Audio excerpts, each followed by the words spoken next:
الله يخلي لكم الجيش اللبناني. بهيدا الكلمات أكد وزير الدفاع ميشيل منسى خلال جولته الميدانية بزوطر الغربية على الجهوزية الدائمة للجيش للانتشار على كافة الأراضي اللبنانية وأولها بالجنوب. هدفنا نسترد أرضنا، كيف عم نستردها؟ هذا شغلنا. مش هناك تركت النتيجة للمفاوضات اللي عم بتصير، بس تأكدوا تماما أرض الجنوب ترجع لأهلها.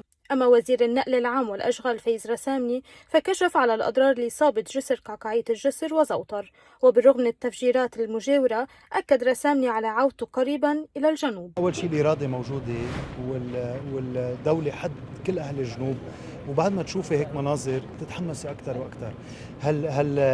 هالأرض ما حدا بقشطنا إياها. شو ما بنقدر نعمل بكل إمكانياتنا، نحن موجودين بالجنوب وحد أهل الجنوب. امبارح قالوا لي يمكن تضطر تأجل المشوار، قلت لهم أنا طالع اليوم. بعد عندك معاليك الجمعة أنا الجاية طالع كمان طلع، وجمعة الجاي طالع على نبطية وعصور. فمع كل امتحان للجنوب عم نشوف الدولة حاضرة ومستعدة لإعادة الأرض لأهلها وإعادة الأهل لأرضهم.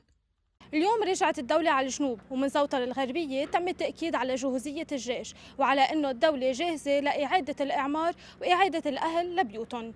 من زوطر الغربية لورد عساف، برد آي نيوز.